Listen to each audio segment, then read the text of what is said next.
Hi everyone, today we will be continue reading this book called Lines.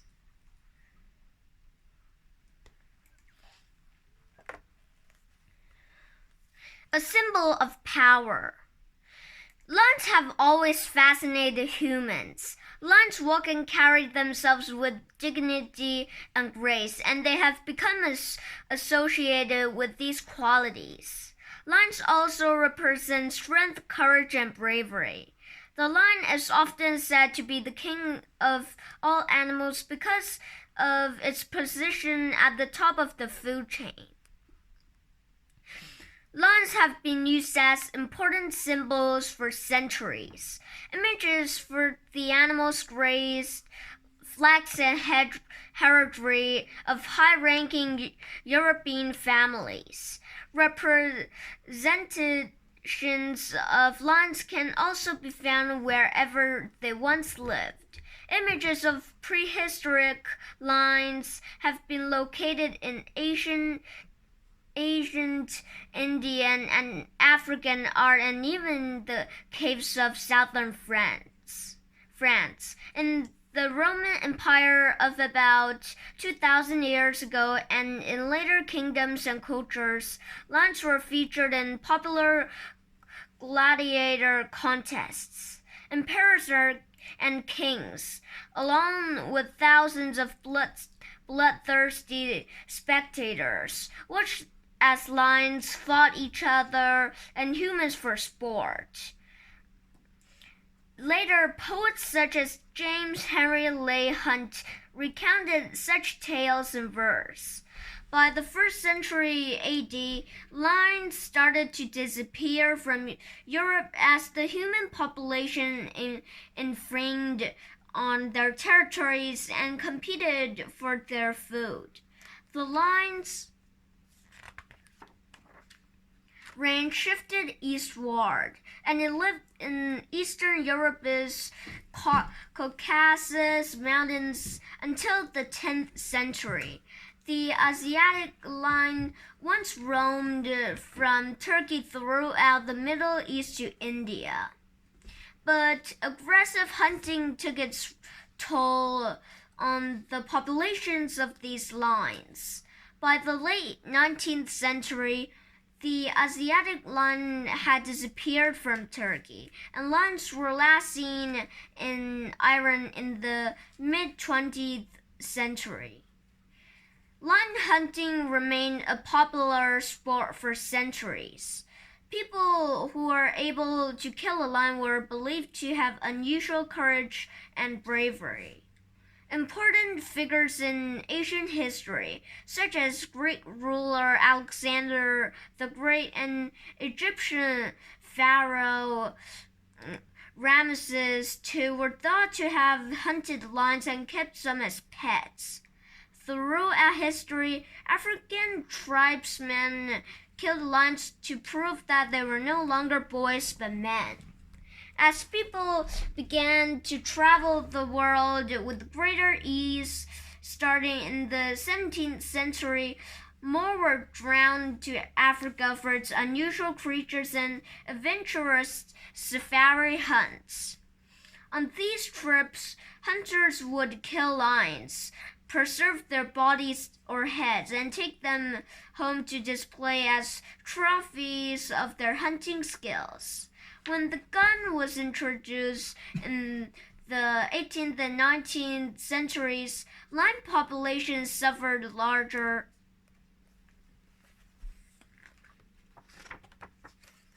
declines ever before.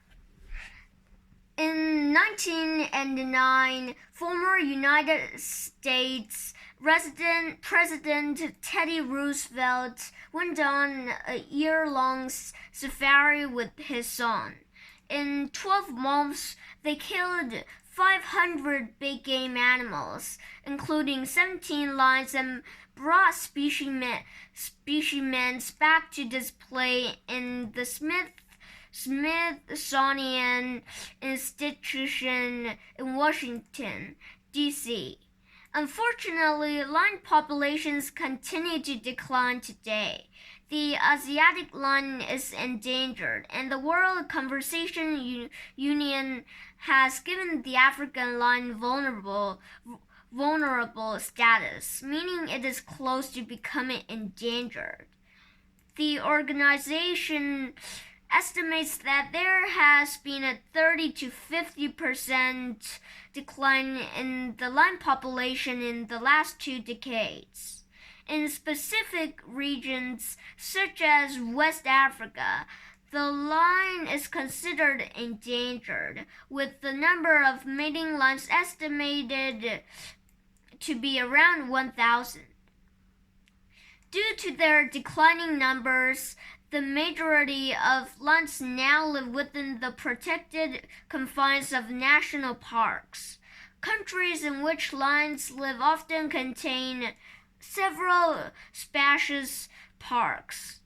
Serengeti National Park in the eastern African country of Tanzania encompasses 5,100 square miles, and all the animals and habitats within it are protected.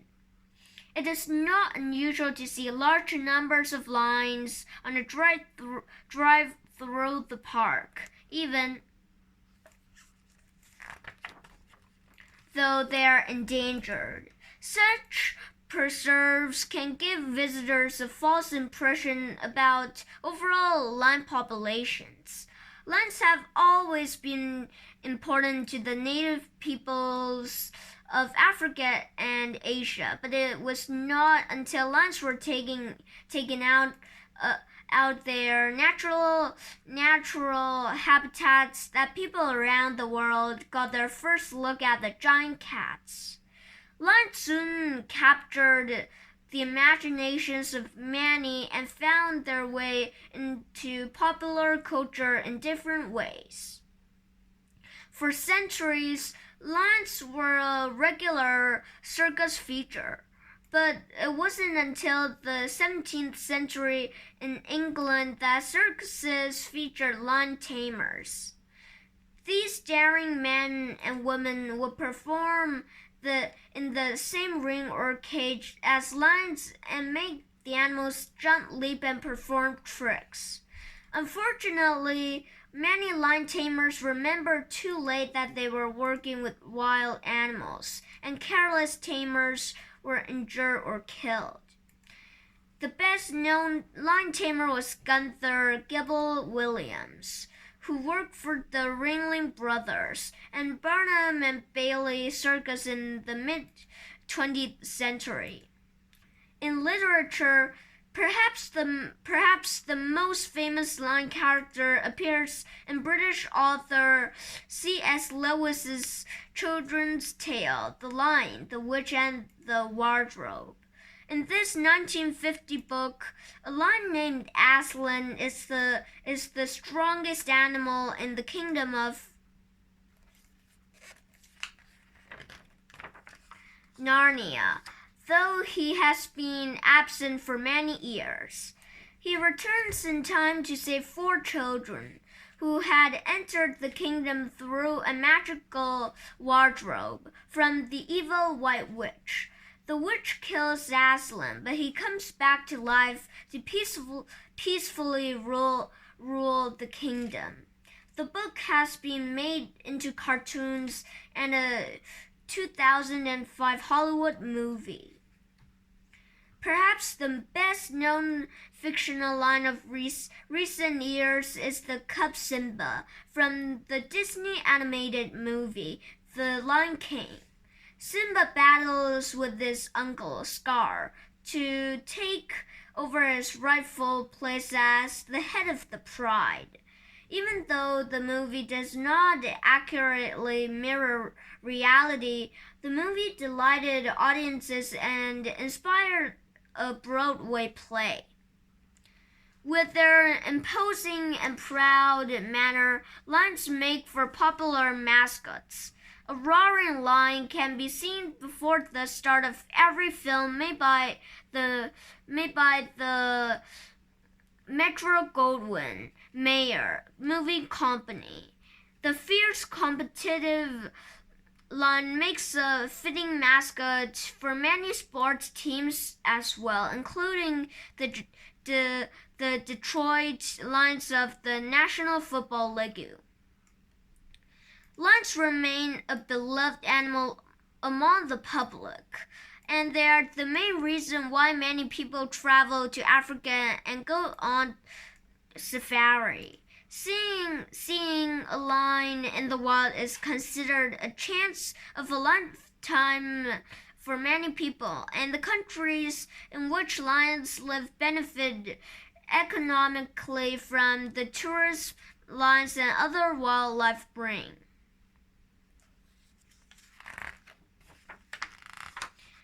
The lion today. Because the lion is one of the world's most fascinating creatures, scientists have been driven to study its origins, behaviors, and characteristics for many years. Today's lions can be traced back to larger lions that once lived throughout the northern and southern hemispheres. Remains of North American lions have been located as far north as Alaska and as far south as the South American border. In Europe, the cave lion lived millions of years ago. Fossils have also been discovered that suggest the existence of a marsupial lion in Australia that died off about 30,000 years ago. The Asiatic lion is thought to have split from the African lion about 100,000 years ago. Scientists first started studying lions in the 1960s. That early research centered on lion behavior, such as why lions are the only feline to live in social groups and why and how they cooperate with each other. Current lion research focuses on ways to conserve the lion population and help it grow.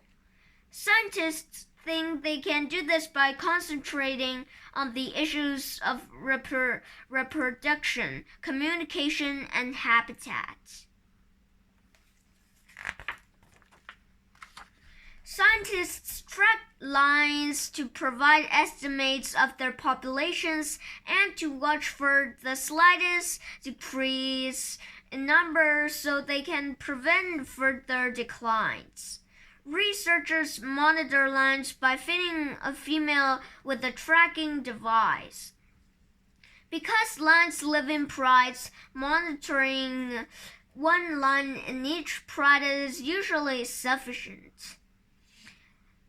The females lead the researchers to other lions within the pride. Researchers come to recognize each individual lion through a unique pattern of dots that are near its whiskers. These dots are like human fingerprints, and each lion sports a different pattern. Scientists monitor the animals every few days to note any changes in the lion's appearance, behavior, or health. Recent research has also centered on lions' manes. Theories abound as to why male lions have manes. They are the only cats with a mane, and they are the only cats that live in groups. So scientists assume the mane plays some important social role. The condition of the mane can indicate a lion's health, with thick dark hair signifying a healthier, strong lion. If one male appears weak, another male may be more willing to fight for control of a prey or for a female's attention.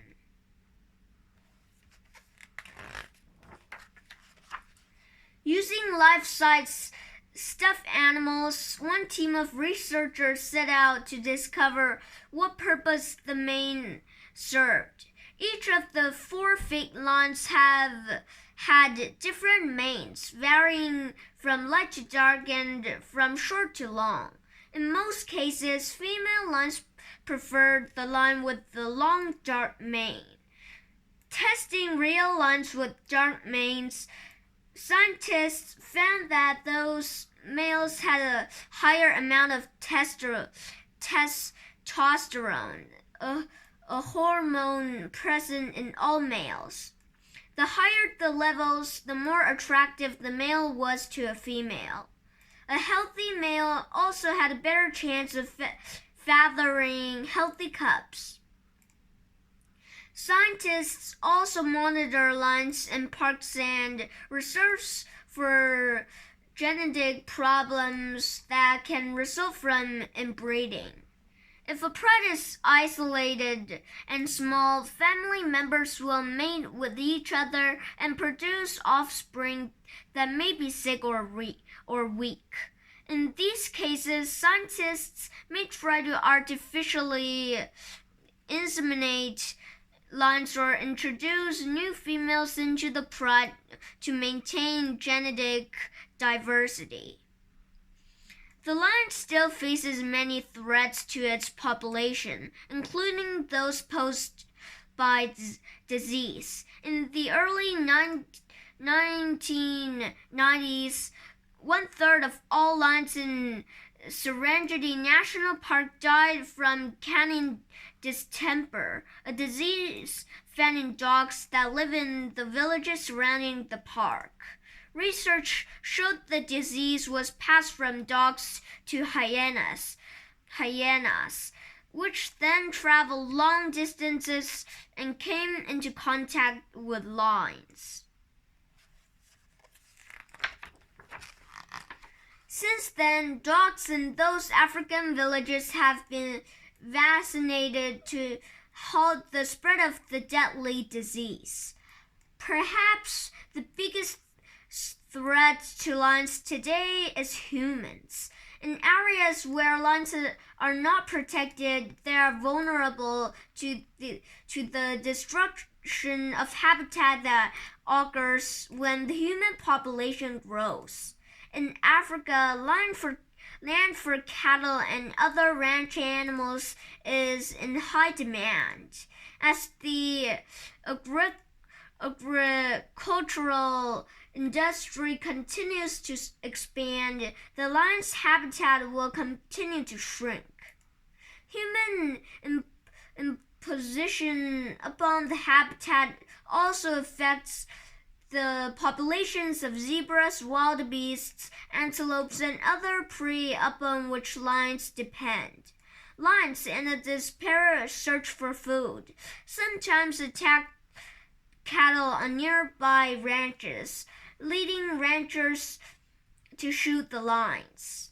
Ranchers are allowed to shoot lions that attack cattle, but sometimes they end up killing innocent lions as well. Snares and traps used to catch other animals can accidentally entangle lions, and then sometimes choke to death or are gravely injured. In some countries, lion hunting is legal but limited to a certain number of licenses per year. For example, the government of Botswana allows a limited number of trophy hunters to come in each year and shoot lions. But in the majority of countries where it is illegal to hunt lions, poaching continues. An underground animal parts trade exists, in which the skins, bones, and other parts of exotic animals are traded and sold for profit. Today, there are many measures in place to protect the lion. For example, the Walt Disney Foundation supports Project Simba, which helps scientists work with local populations to save lions in Kenya. Scientists who have researched problems facing lions advertise native Maasai ranchers to build stronger enclosures that will keep their cattle safe and keep the ranchers from killing more lions. Many organizations and researchers spend large amounts of time and money on efforts to conserve the lion populations and help them grow. The number of healthy lions is linked to the population of all other animals in Africa. If lions suffer, other animals are bound to suffer too. The more aware the world is about lions and their questionable future, the more people can join to help save one of Earth's most majestic creatures.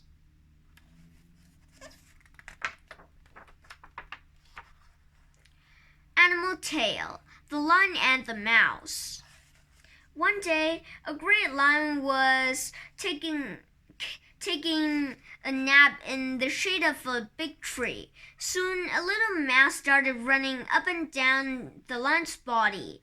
The lion awoke with a start. He pinned the mouse with the pot and glared at it. "What are you doing?" the lion roared. "Don't you know who I am? I am the greatest beast in the world. How dare you scamper all over me and disturb my sleep?" The mouse was greatly afraid and trembled as he spoke. "I'm so sorry, lion. I didn't mean to bother you. I was only playing and accidentally stumbled onto you. I shall eat you right now," the lion shouted, opening his mouth wide. "Oh no, please don't eat me," the mouse begged. "Really, I am truly sorry. Please let me go, and I promise it will be worthwhile. I will be your friend forever. Perhaps I may be of some help to you someday." The lion laughed at the thought. "You, a little mouse, help me, a giant lion? That's about the silliest idea I've ever heard. But you make me laugh, so I'll let you go. I'm warning you, don't bother me again." "Oh, thank you so much, lion," said the mouse, greatly relieved. "I promise you won't be sorry." The mouse scurried away, and the lion continued with his nap. Several months later, the lion was walking through the forest when he stepped in a hunter's net. The net closed tightly around him, and the more he struggled, the more tangled he became. He roared and roared, but no amount of noise could free him. However, the mouse heard the lion's cries for help and came running to him. "Lion, I'm here," said the mouse. "I can save you from this net." The mouse used its sharp teeth to cut the netting, and soon the lion was free. "Oh, you saved my life," the lion said. "I can't thank you enough. You were right. Even something as small as you could help something as big as I am." And the lion and the mouse remained good friends for many years.